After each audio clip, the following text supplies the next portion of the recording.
कैसे हो आप लोग। आई होप आप सभी लोग बहुत बढ़िया होगे। कमेंट में मुझे ज़रूर बताना कि आपका जो स्टडी अब्रॉड का प्लान है कैसा चल रहा है, और प्लान किया भी है या नहीं 2026 में। तो खैर, इस वीडियो में मैं बेसिकली बात करने वाला हूँ न्यूजीलैंड से रिलेटेड। अगर आप न्यूजीलैंड के लिए प्लान कर रहे हो तो डेफिनेटली ये वीडियो आपके लिए ही है।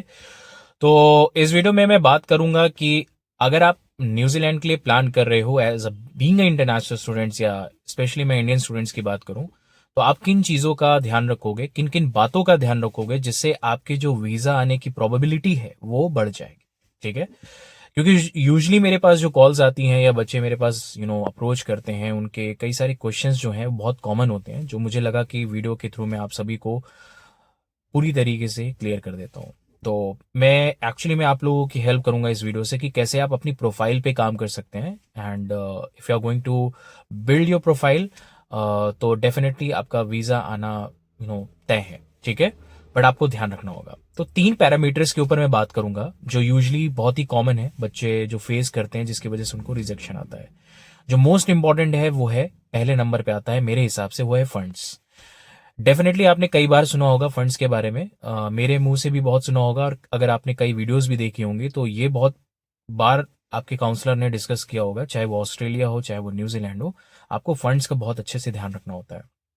फंड्स मतलब, अगर आप न्यूजीलैंड के लिए प्लान कर रहे हो और आप किसी भी लेवल ऑफ स्टडी के लिए प्लान कर रहे हो, whether it is level 7, level 8, level 9, bachelors, PG diploma या मास्टर्स के लिए, तो आपको ये ध्यान रखना होगा कि आपके पास सफिशिएंट फंड्स होने चाहिए। सफिशिएंट फंड्स मतलब, अगर आपकी ट्यूशन फीस है, मान लेते हैं अगर आप मास्टर्स के लिए प्लान कर रहे हैं, तो मास्टर्स के लिए जो भी ट्यूशन फीस है, मतलब फॉर एग्जांपल 18 to 25 लाख के बीच में आपकी यूजुअली होती है यूनिवर्सिटीज़ की, तो वो ट्यूशन फीस प्लस आपका लिविंग कॉस्ट और एयर टिकट, यानी कि जो भी आप जा रहे हो तो उसका एयर प्लेन जो टिकट होता है वो भी आपको शो करना होता है। इतना अमाउंट आपके पास आपके बैंक अकाउंट में होना चाहिए।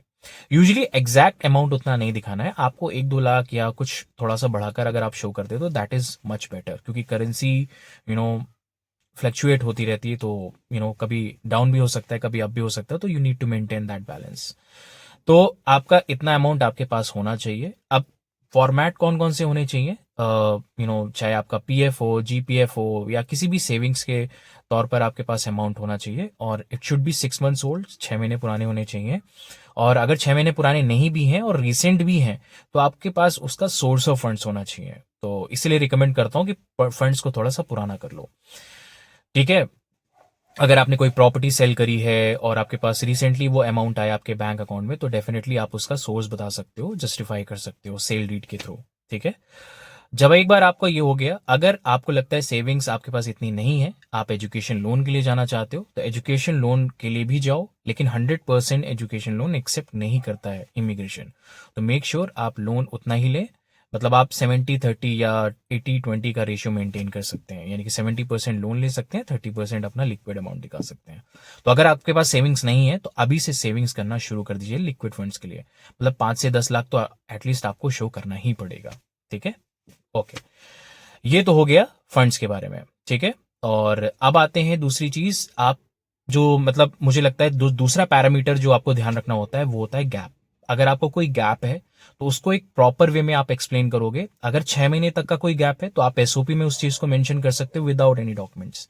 बट अगर 6 महीने से ज्यादा का आपका कोई गैप है, ठीक है, तो उस गैप को सपोर्ट में कोई डॉक्यूमेंट हो, अगर मान लीजिए आप कहीं काम करते हैं तो उसका ऑफर लेटर, अगर आप कहीं काम करते हैं तो उसके सैलरी स्लिप, बैंक स्टेटमेंट, ये सारी चीजें आप इमिग्रेशन को दिखाओगे। और अगर इफ इन केस आप अपने पापा के साथ उनके या अपने कोई फैमिली बिजनेस में इन्वॉल्व थे उस गैप के दौरान, तो आप उस बिजनेस प्रूफ, उस बिजनेस का बिजनेस एविडेंस आप शो करोगे, लाइक अपना जीएसटी नंबर या एमएसएमई रजिस्ट्रेशन, किसी भी तरीके का प्रूफ आप शो कर सकते हो। ठीक है, जहां पर ये एक लग जाएगा उनको कि हाँ, on that period you working. Okay, तो ये बहुत इंपॉर्टेंट चीज है, दूसरा पैरामीटर। तीसरा पैरामीटर ये है कि आपको ध्यान रखना होगा कि कोई गैप नहीं होना चाहिए। अगर आपका कोई गैप, सॉरी, तीसरा पैरामीटर आपको ध्यान रखना चाहिए कि आप रिलेवेंट कोर्स के लिए जाएं। मतलब अगर इफ इन केस आपको कोई आप मास्टर्स के लिए प्लान कर रहे हो और आपका बैचलर्स किसी और बैकग्राउंड से है, तो वो भी बहुत बड़ा इशू क्रिएट करता है ड्यूरिंग योर वीजा। तो वीजा के आने की जो प्रोबेबिलिटी है वो कम हो जाती है और रिजेक्शन के चांसेस ज्यादा हो जाते हैं, ठीक है। तो आपको ये ध्यान रखना होगा कि आपका जो भी बैकग्राउंड था उसके ही अकॉर्डिंगली आपको आने वाले लेवल, यानी कि जो आपका आने वाला फॉर एग्जांपल अगर आप मास्टर्स के लिए प्लान कर रहे हैं तो उसी हिसाब से आपको मास्टर्स के प्रोग्राम चूज करने पड़ेंगे।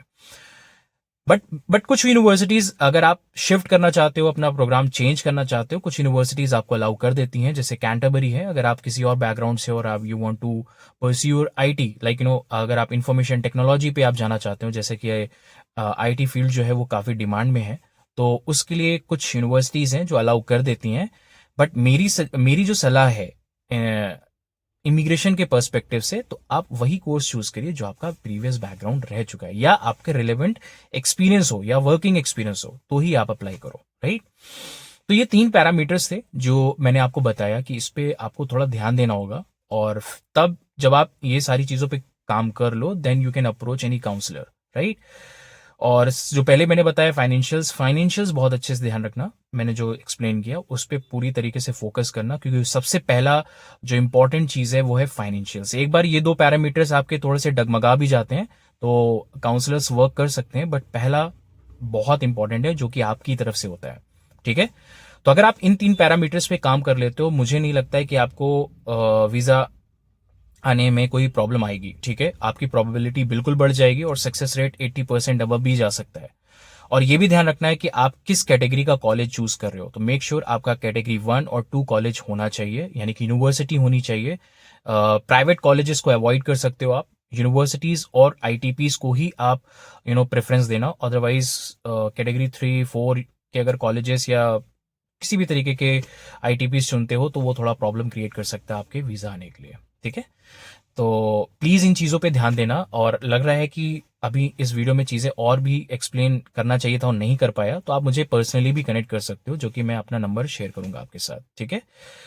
ओके, ठीक है, आप अपना ख्याल रखो, और कोई गाइडेंस की ज़रूरत पड़े तो मुझे ज़रूर याद करना, मैं डेफिनेटली आप लोगों की हेल्प करूंगा, और मुझे कमेंट में भी ज़रूर बताना। चलो, मिलता, बाय।